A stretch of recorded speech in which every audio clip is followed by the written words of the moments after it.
नमस्कार दोस्तों, OCA network में आपका स्वागत है। मैं हूं ओमकार चौधरी। उत्तर प्रदेश के डीजीपी प्रशांत कुमार ने सभी जिलों के एसपी, एसएसपी, डीआईजी, आईजी सबको ने निर्देश दिए हैं कि चूंकि रमजान शुरू हो चुके हैं, अभी होली का पावन पर्व आने वाला है और ईद भी दूर नहीं है। रमजान शुरू हो गए हैं तो ईद भी आएगी 1 महीने के भीतर। तो ऐसे में हाई अलर्ट पर रहने की जरूरत है। खास तौर से रेलवे पटरियों पर नजर रखने की जरूरत है। कुछ असामाजिक तत्व, अराजक तत्व माहौल बिगाड़ने के लिए आने जाने वाली रेलगाड़ियों पर पथराव कर सकते हैं, उनको डिरेल्ड करने की कोशिश कर सकते हैं। और ये दिशा निर्देश एक्चुअल में दिए क्यों गए हैं? इसके साथ साथ ये भी दिशा निर्देश हैं कि ऊंची आवाज में मस्जिदों पर लाउड स्पीकर ना बजाया जाए। यानी अजान वगैरह जो है, या सहरी के लिए या रोजा इफ्तार के लिए ऊंची आवाज में किसी भी तरह की आवाजें लाउड स्पीकर के जरिए ना फैलाई जाए। संभल में खास तौर से जानकारी आ रही है कि वहां के पुलिस और प्रशासन ने मस्जिदों के लाउड स्पीकर उतार लिए हैं।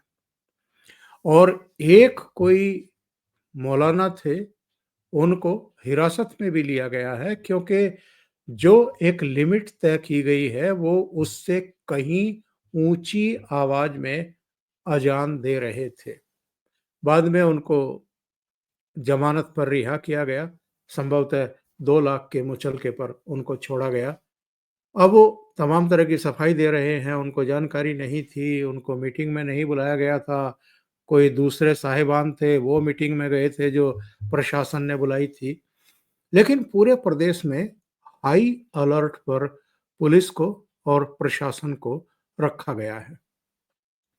क्या ये केवल रमजान के मद्देनजर या होली, दुल्हनडी और जो ईद आने वाली है उसी को दृष्टिगत रखते हुए दिशा निर्देश जारी किए गए हैं, या इसके पीछे कुछ और भी है?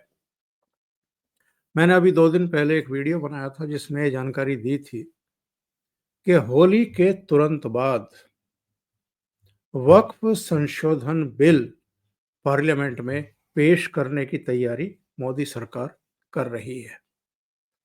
और ये भी जानकारी मैंने उस वीडियो में दी थी कि पूरे देश में सर्वाधिक वक्फ संपत्तियां अगर कहीं हैं तो वो उत्तर प्रदेश में है।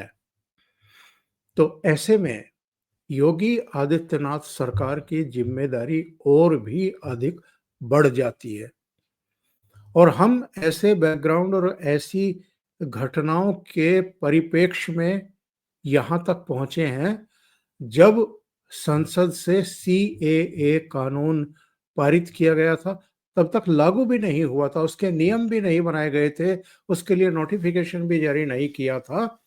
और उस समय भी देश को गरमाने की कोशिश की गई थी। दिल्ली में तो दंगे करा दिए गए थे।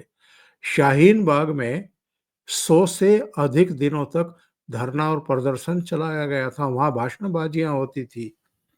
तो जो सेकुलर ब्रिगेड के लोग थे, स्वनाम धन्य लोग थे, वो वहां जाकर के भाषण दे रहे थे मोदी सरकार के खिलाफ। तो वो तो सीएए के खिलाफ धरने, प्रदर्शन और कई जगह तोड़फोड़, आगजनी, दंगे फसाद करने की कोशिश की गई थी, जबकि मोदी सरकार स्पष्ट कर चुकी थी कि मुसलमानों के खिलाफ इसमें कुछ भी नहीं है और भारत में रहने वाले मुसलमानों के खिलाफ तो कुछ है ही नहीं।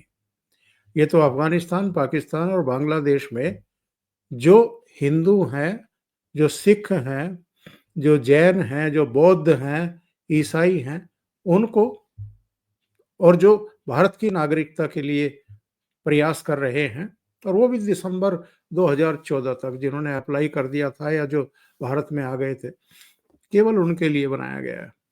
लेकिन फिर भी ये सब किया गया था।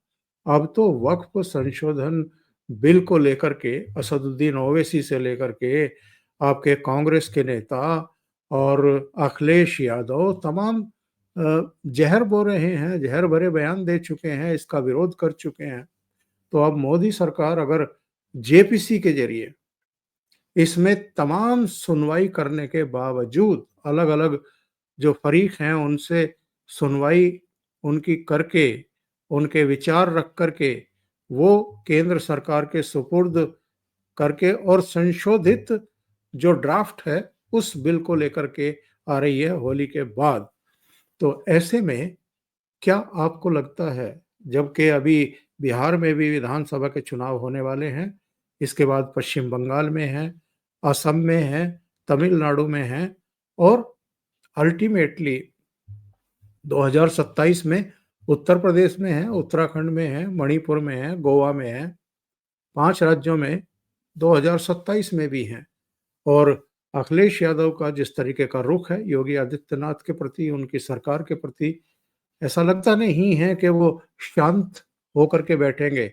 उधर असदुद्दीन ओवैसी, अबू आजमी मुंबई में वो जिस तरीके से विश्व वमन करने वाले बयान दे रहे हैं और तमाम तरह की के दुष्प्रचार फैला रहे हैं, इसको देखते हुए उत्तर प्रदेश खास तौर से जहां पर वक्फ की सर्वाधिक संपत्तियां हैं और कुछ तत्व हैं जो लोगों को भड़काने उकसाने की कोशिश करेंगे, उन्हें सड़कों पर उतारने की कोशिश करेंगे। ऐसे में योगी आदित्यनाथ की सरकार, पुलिस और प्रशासन अगर हाई अलर्ट पर हैं, तो ये समझ में आता है कि रमजान के ही महीने में होली के बाद चूंकि संसद में वक्फ संशोधन बिल पेश होना है जिसको कैबिनेट ऑलरेडी मंजूरी दे चुकी है, संशोधित जो 14 और सुझाव दिए गए हैं जेपीसी के जरिए उनको भी स्वीकार करते हुए, तो ऐसे में उत्तर प्रदेश को हाई अलर्ट पर रखा गया है।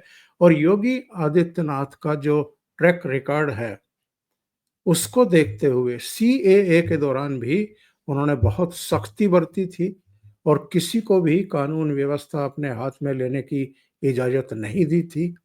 ऐसे में वो इस बार भी किसी को किसी तरह की छूट देंगे लगता नहीं है, और इसीलिए हाई अलर्ट पर शासन और प्रशासन को, पुलिस को रखने के आदेश जारी किए गए हैं। अभी के लिए इतना ही। बहुत बहुत धन्यवाद। अगर आपको ये चैनल और इसके कंटेंट पसंद आ रहे हैं तो लाइक करें, कमेंट करें, वीडियो को शेयर भी करें। अभी तक अगर आपने ये चैनल सब्सक्राइब नहीं किया है तो सब्सक्राइब कर लें और साथ में लगे बेल आइकॉन को दबा दें ताकि आगे आने वाले वीडियो और उनके नोटिफिकेशन आप तक पहुंचते रहें। बहुत बहुत धन्यवाद। नमस्कार।